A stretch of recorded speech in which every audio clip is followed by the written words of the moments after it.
Hey guys, it's me Krishna Prasad. Welcome to my channel Krishna's Teen Cookbook. On this channel, I explain the recipes that I make very clearly and scientifically to you.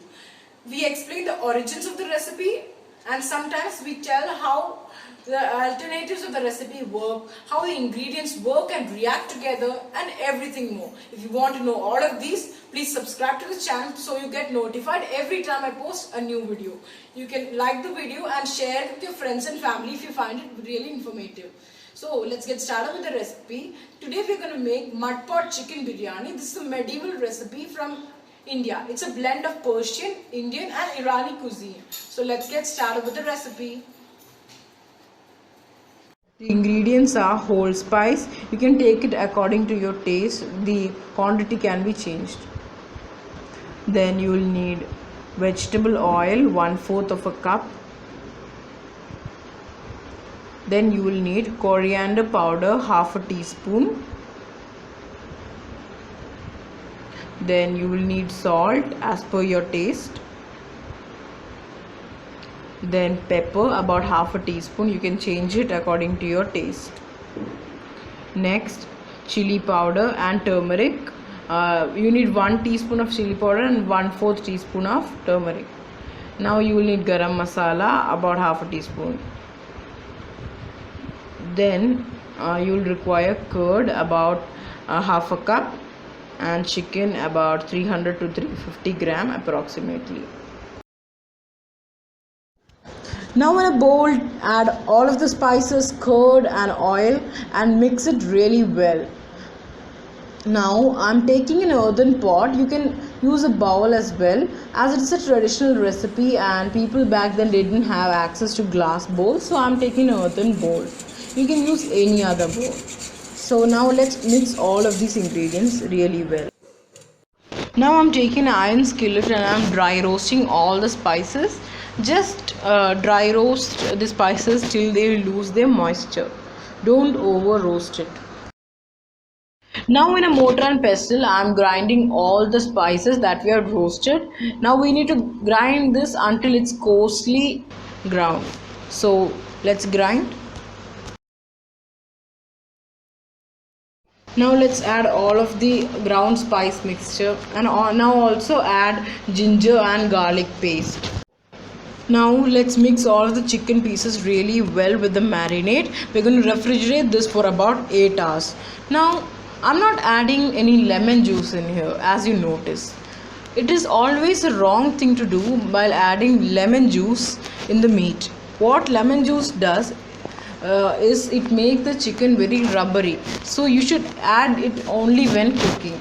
You must add yogurt to your marinade, because what the yogurt does is it tenderizes meat really gently and effectively, much better than vinegar or lemon juice. So now let's refrigerate this for about 8 to 9 hours.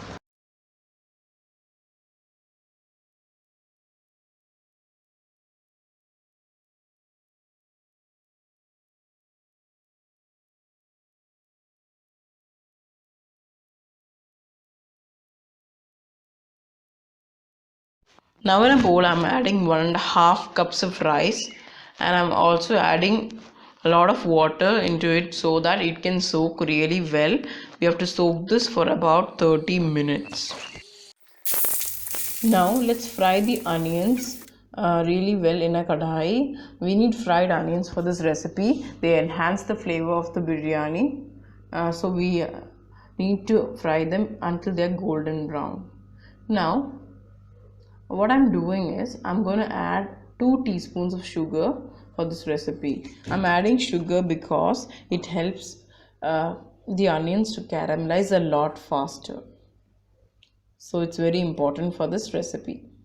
So now we're going to keep frying until they turn crispy and golden brown.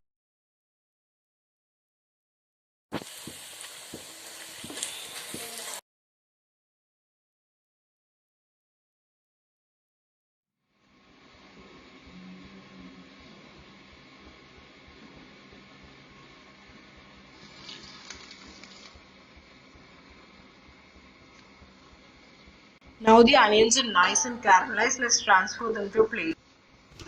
Now we're going to boil the rice for the biryani. For that, we're going to make flavored water. To make flavored water, add whole spices to a big vessel with boiling water. Now we're going to let this boil until the water changes to yellow in color. Now I'm going to add salt and a teaspoon of ghee or clarified butter to this. So we need to let this water boil for a while. Add the rice after the water has boiled really well. Once you have the rice on the water, add lemon juice, or you can also use vinegar, but lemon juice has a better flavor. Why I'm adding lemon juice in the rice is because it whitens the rice and it also separates the rice grains, making sure that we get a fluffy grain in the biryani.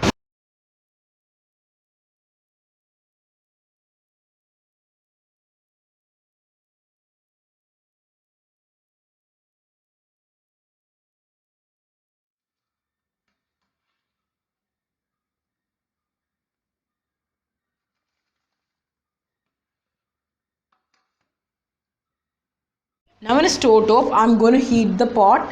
This is a mud pot. You can use any other vessel as well, but as it's a traditional recipe, I'm using a mud pot. Now add the marinated chicken into this and cover it with a lid and cook until 80% done.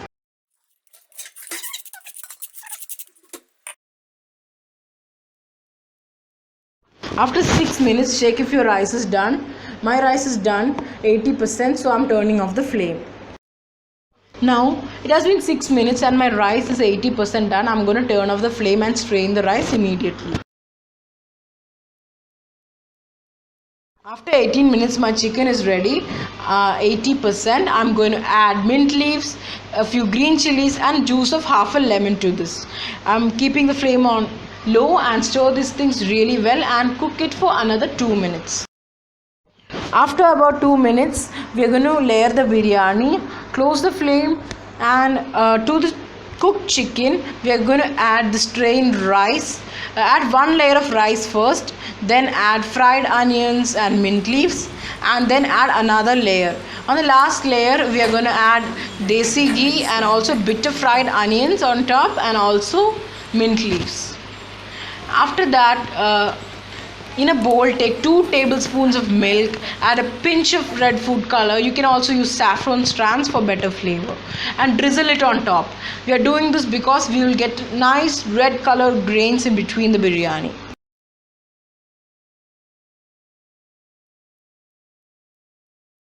Now we have to keep this in dum, which means that we are going to really seal this biryani. Dum means we are going to seal this biryani and keep it in really low heat. And we want these flavors to develop inside the mud pot, really nutty, earthy, meaty flavors. We don't want any of the heat to escape. So what we are going to do is we're going to seal this. We are not going to seal this with any ordinary lid.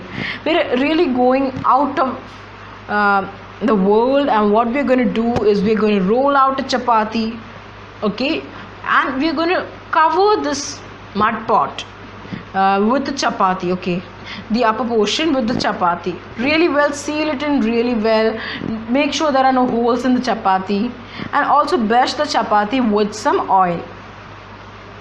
Now keep it on the tawa and on slow flame. You have to keep it. After about 15 minutes, I'm going to open this with a pizza cutter. Oh my god, really nice aromatic smells are coming off, and even my neighbors can smell this biryani. It's really wonderful. Look how fluffy the rice is. If you follow all of my tips, you will get your rice really good and also your chicken to be really juicy. And biryani is mildly spiced, and I can taste the flavor of the ground spice really well in this biryani. Now let's serve it with some raita or salad. Now all done. You can enjoy this with anything, basically achar or raita or some salad. Now let me enjoy the biryani while you can make this biryani and serve it to your neighbors, family and friends. Enjoy.